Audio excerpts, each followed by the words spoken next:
Bonjour, je vais te parler de l'épisode 22 et du dernier épisode de la saison 5 de Flash.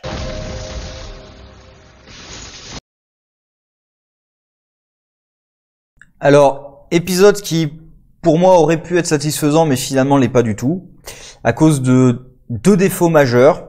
Un que je peux accepter, c'est les inconsistances totales et les incohérences totales sur la gestion du voyage temporel et surtout quand on change quelque chose dans le passé, la façon dont ça altère plus ou moins le futur. Mais ça, à la limite, j'aurais pu l'accepter parce que voilà, c'est quelque chose, hélas, à laquelle on est habitué dans cette série.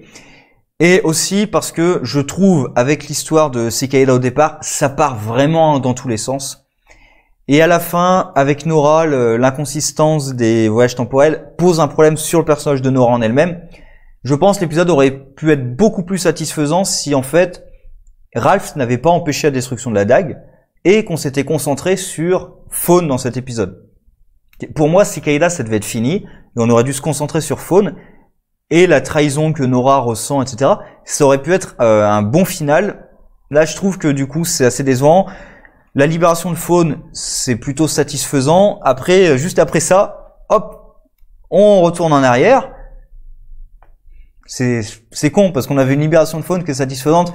D'ailleurs, je pense justement, les types nous ont mis ça juste parce que ça serait satisfaisant. De voir le type qui torture Fawn se faire tuer, c'est satisfaisant pour le personnage, mais même pour le spectateur. Parce que même si Fawn est un méchant, le garde qui a comme loisir de torturer le détenu, peu importe qui est le détenu, bah forcément, voir le garde payer pour ça, c'est satisfaisant.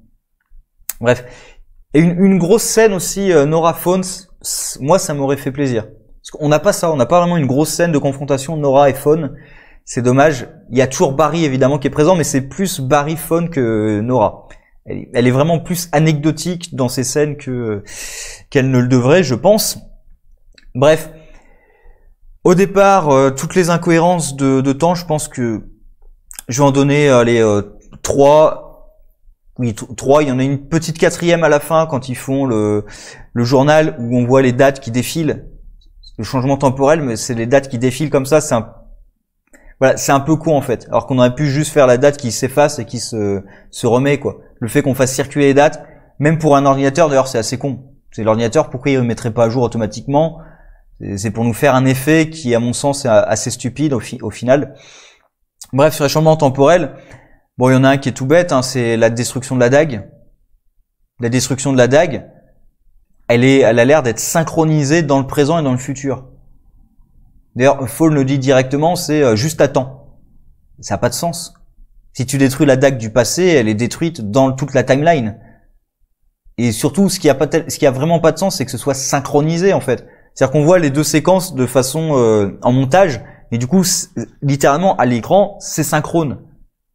Et même Fawn qui dit juste attends, bah non, en fait, la dague, elle a jamais existé dans ton époque. Ça, le truc, c'est techniquement, cette dague n'a jamais existé dans le temps où existe Fawn. Soit on dit que ça crée des timelines alternatives. Et du coup, bah, il y a une timeline où cette dague existe et a bloqué les pouvoirs de Fawn, il y a une timeline où elle n'existe pas. Mais on peut pas dire qu'à un moment complètement aléatoire dans la timeline, la dague disparaît. Parce que c'est ce qui se passe, hein. Il y a un moment aléatoire à partir duquel la dague disparaît. Comme par magie. C'est même pas, par exemple, le moment où l'un des personnages est parti dans le passé. Ça pourrait être ça. Il y a un des personnages qui est là, il part dans le passé, il fait des modifications, bah, du coup, les modifications s'impactent juste au moment de son départ. Là, il y aurait une forme de logique. Mais non. C'est comme le souhaitent les scénaristes. C'est un peu ça le problème. Ça marche comme les scénaristes ont envie que ça marche. Il y a aussi, comment elle s'appelle? Grace, la gamine. Alors là aussi, comme je dis, le plan qui part un peu dans tous les sens, c'est avec Grace et Cicada. C'est-à-dire, au départ de l'épisode, Ralph, de manière complètement impossible, réussit à bloquer le rayon du Mirror Gun. Parce que Ralph, il a pas une super vitesse, hein, donc je suis navré, mais il peut pas bloquer le rayon. En plus, c'est débile parce que Ralph est pas tué par le rayon. Et c'est même pas un enjeu puisqu'il suffit de lui balancer un coup de vibe et c'est bon, il se régénère tranquille. Donc c'est même pas un enjeu, en fait, de régénérer Ralph. C'est un peu con. Bref. il veut bloquer la dague, il veut bloquer le rayon pour qu'il détruise pas la dague, ce qui permet à Cicada de s'enfuir, ce qui fait qu'on va se recoltiner Cicada dans cet épisode. Et là, Flash, en apprenant la vérité, se dit, on va quand même détruire la dague. Parce que Cicada est une menace, il y a des gens qui meurent, même s'il faut libérer Fawn, on va détruire la dague. Ce qui d'ailleurs est un truc de super-héros, c'est-à-dire, c'est le type qui a tué ma mère, c'est le type que je déteste le plus au monde, je veux le voir être exécuté, mais s'il y a des gens, s'il faut sacrifier des gens innocents, des vies innocentes, je préfère encore qu'il se libère et que j'essaie de le recapturer, parce qu'il y a ça aussi, hein, ils savent qu'il va se libérer dans le futur, donc ils peuvent aller le recapturer. Et c'est ce qu'ils font, d'ailleurs. Bref. Ça, c'est un côté un peu super-héroïque d'abnégation. Et finalement, leur plan, donc, c'est, finalement, on va détruire la dague. Finalement, non, ils repassent à, on va essayer de rendre Grace gentille pour pas avoir à détruire la dague. Alors que juste avant, Flash avait dit, si, on va la détruire quand même. Rendant, d'ailleurs, le sacrifice inutile de Ralph encore plus inutile. Il est inutile de base puisqu'il se fait régénérer 10 secondes plus tard. J'exagère, mais quand même. Il se fait régénérer dans le même épisode, et même pas à la fin de l'épisode, quoi. En plein milieu de l'épisode, il se fait régénérer. Donc, son sacrifice était inutile. Et en plus, Flash, finalement, décide qu'il faut bien détruire la dague. Mais en fait, non, on va essayer de rendre Grace gentille. Et ça marche. Bon. On utilise le sérum sur elle. Là, ça marche pas parce que, satellite dans son crâne. Mais son père, il avait aussi un morceau de satellite en lui. Et le sérum, il a marché. Pourquoi ça marche pas sur Grace? Son père, ses pouvoirs aussi venaient d'un bout de satellite. Et lui, le sérum, il a marché sans aucun problème. En plus, j'ai envie de dire, un adulte, le sérum, c'est peut-être un peu plus compliqué qu'il marche sur un adulte que sur un enfant. Mais bref. Admettons, on va dire que ça marche. Et là, on rend Grace gentille. Ce qui fait que normalement, et je reviens au point sur la gestion des changements temporels, normalement, la Grace future, la Cicada, n'a jamais existé, donc elle devrait disparaître.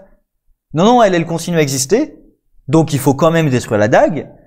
Alors, on détruit la dague, mais après la destruction de la dague, là, la méchante Grace, la Grace du futur Cicada, là seulement elle disparaît. Pourquoi? Si elle disparaissait pas avant, pourquoi est-ce qu'elle disparaît après? Il y a un truc. C'est juste, la seule raison pour laquelle Cicada ne disparaît pas, c'est juste pour forcer l'équipe à détruire la dague et à libérer Fawn. Donc en fait, on aurait pu se passer de essayer de rendre Grace gentille. Ce qui en plus marche quand même trop facilement. Mais vraiment trop facilement. On a vu l'épisode où Nora était entrée dans son esprit. Grace, elle n'arrivait pas à la convaincre. Hein, mais là, non, elle y arrive assez facilement. Voilà, c'est un peu con. Et donc, ils vont arrêter Fawn, tout ça. Fawn expliquant que oui, il a manipulé Nora depuis le début pour se libérer, que finalement, il s'en fout de sauver Flash. Hein, c'était assez évident. Nora qui se sent trahie, ce qui est pas vraiment développé, hélas. Ça aurait pu être très intéressant, mais c'est pas développé non plus. Ce qui d'ailleurs laisse une question en suspens. Qu'est-ce que Fawn avait raconté à Nora? Quel est le lien que Fawn avait raconté à Nora entre Cicada et sauver Flash? Parce que clairement, elle voulait arrêter Cicada d'après les plans de Fawn pour sauver son père. Qu'est-ce qu'il lui avait raconté alors? Dans sa tête, c'était quoi le lien entre arrêter Cicada et sauver son père? Parce que c'est pas Cicada qui a tué son père, c'est la crise. Donc là, il y a un problème. J'aimerais savoir qu'est-ce que Fawn lui a raconté. Et donc, ça aurait été intéressant de travailler sur pourquoi je me sens trahi. Voilà. Et Nora qui doit disparaître parce que voilà, le temps a changé, modification temporelle, la destruction de la dague devrait détruire Nora. Pourquoi? Je comprends pas. Parce que peut-être parce que c'est pour arrêter Cicada qu'elle a envoyé dans le passé. Enfin, c'est ça, c'est parce que c'est à cause de la dague que Fawn était capturé.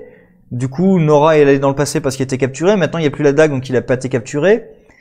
Parce qu'à limite, Fawn, il sort son explication qui est que la négative force et tout, je suis le seul à cause de la négative force, je suis le seul à être protégé des changements temporels. Donc avec Fawn, ils peuvent faire à peu près ce qu'ils veulent de toute manière. Maintenant, c'est une explication assez pratique en fait, c'est que peu importe ce que tu fais comme changement temporel, Fawn peut être protégé comme le souhaitent les scénaristes parce que voilà, il a les Negative Speed Force. Et du coup, Nora aussi doit être protégée en entrant dans la Negative Speed Force, mais elle refuse parce que ah mon Dieu, ça va me changer. Ce qu'on n'a pas vraiment vu, hein. Ça aussi, hein, si on l'avait développé davantage, ça aurait mieux marché. Mais on l'a vu que dans un seul épisode. Hein. Dans l'épisode précédent, c'était pas elle qui était affectée par la Negative Speed Force. C'était les émotions de Grace qui entraient en elle, qui affectaient la Negative Speed Force. Bref. Et au dernier moment, elle refuse parce que je veux pas changer, je préfère mourir. Alors c'est même pas mourir, c'est pire que mourir, c'est cesser d'exister. Parce que Nora n'est pas morte.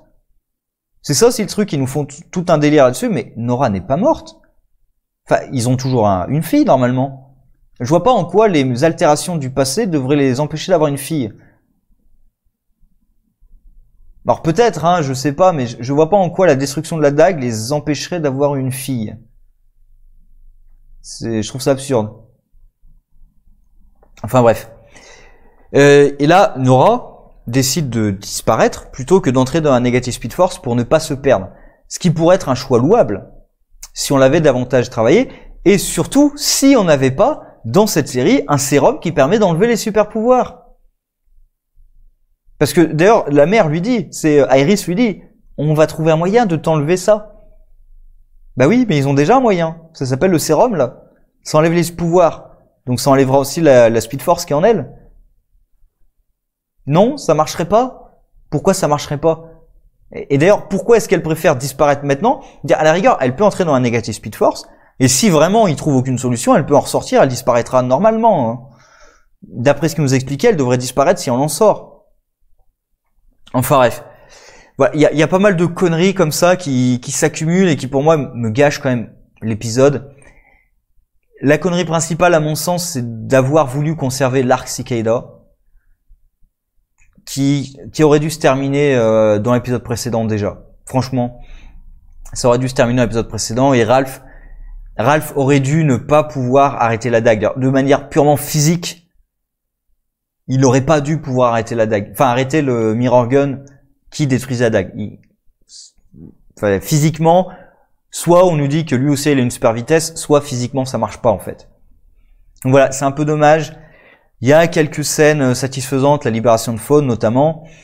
Il me manque des scènes pour moi. Alors c'est ce que moi j'aurais envie de voir, d'accord, mais en même temps on a travaillé sur la relation Nora-Fawn. Bah j'aurais voulu voir quelque chose vraiment là-dessus. Ou même Fawn qui réalise que Nora s'est sacrifiée plutôt que d'entrer dans la Negative Speed Force. Ça aussi, ça pourrait être intéressant à creuser parce que... D'ailleurs, c'est ce que je disais, et heureusement, la série est restée là-dessus. Fawn s'est attaché à Nora, oui, mais ça l'empêche pas d'utiliser sa vie comme monnaie d'échange. C'est-à-dire que il est sincère, je pense, le personnage est complètement sincère quand il dit s'être attaché à elle. D'ailleurs, il dit à un moment à Flash, on va la perdre. Si elle entre pas dans la Negative Speed Force, etc., on va la perdre. Donc il s'est attaché à elle, mais ça l'empêche pas de l'utiliser comme un moyen d'échange. Parce que c'est un sociopathe. Et sinon, il y a un problème majeur qui est évident depuis un moment et qui est général à la série, c'est la gestion de la technologie qui bloque les pouvoirs. Et j'ai envie de dire même du sérum, parce que Flash ne veut pas utiliser le sérum contre Cicada, contre Grace gamine, parce qu'il faut que les gens soient volontaires, etc. Contre un personnage comme Fawn, qu'il déteste viscéralement, dont il était heureux de voir l'exécution. Donc il est heureux de le voir mourir. Contre un personnage pareil, il se dit pas, je vais quand même utiliser le sérum contre lui. Est-ce que c'est un méta-humain, hein, ça enlèverait ses pouvoirs. Mais bon, admettons, mais ça, on met le sérum de côté, etc. Parce que il peut peut-être refuser d'utiliser parce que Cisco se sentirait trahi et tout. Bref, ils ont toujours les menottes anti-méta-humains. Il suffisait qu'ils viennent avec. À la fin, en plus, on le voit, il bloque Fawn contre un rocher. Il pourrait lui mettre les menottes. Et même dans la prison, là, la dague qui bloque ses pouvoirs. Mais pourquoi ils utilisent la dague? Ils ont des technologies qui bloquent les pouvoirs. C'est hallucinant, ça. Ils ont une technologie qui bloque n'importe quel pouvoir. On a vu, ça bloque même, dans les crossovers, ça bloque même les pouvoirs de Supergirl, qui est pas une méta-humaine, qui est une kryptonienne d'une autre dimension. Donc, leur technologie, elle bloque tous les pouvoirs. Ça bloque même les pouvoirs de Killer Frost, qui n'est pas une méta-humaine. D'après les standards de la série, ça n'est pas une méta-humaine dans le sens matière noire. Ça bloque quand même ses pouvoirs. Mais par contre, non, on l'utilise pas pour bloquer les pouvoirs de Faune. On a besoin de la dague. Et pourquoi? Bah parce que sinon, ça permettrait pas à Faune de s'échapper. C'est ça en plus, c'est littéralement ça. C'est parce que pour le scénario, c'est pratique. C'est un peu con. Et voilà, donc déçu. Alors l'épisode est pas catastrophique, hein, voilà, mais déçu et ça fait pas une bonne conclusion. C'est dommage. Il y a un petit clin d'œil à la Crisis, le fait que ils ont gardé en tête la date qui avait été annoncée, qui était trop tard. Ils ont gardé ça en tête et du coup la Crisis s'avance. Bon, l'explication peut-être sur pourquoi la Crisis s'avance, c'est que Faune s'est libéré et du coup il va intervenir dans cette Crisis. Maintenant, à quel point la saison suivante sera axée sur la Crisis, parce que Arrow, ça a l'air quand même de s'axer sur la Crisis. Beaucoup, puisque le Moniteur est venu chercher Oliver. Celle-là, beaucoup moins, puisque c'est vraiment un clin d'œil discret à la fin de l'épisode. Donc je pense pas que ce soit un élément fondamental de la prochaine saison. Mais il y aura un petit fil rouge, je sais pas à quel point, mais je pense quand même qu'il y en aura un. Et peut-être l'équipe va être axée sur le fait de recapturer Faune. Ça pourrait être un des enjeux de l'équipe de début de saison, essayer de recapturer Faune. Ou essayer de sauver Nora, essayer de modifier le temps pour essayer. Après, est-ce que Barry aurait pas appris de ses erreurs et se dirait voilà, on va peut-être pas modifier le temps? Je sais pas, en même temps, ils ont encore le carnet de Nora, donc ils ont peut-être encore des informations sur le futur. Voilà, on verra, je fais pas trop de spéculation, on verra sur cette prochaine saison, mais j'ai pas été convaincu par le final. Bref, sur ce, au revoir.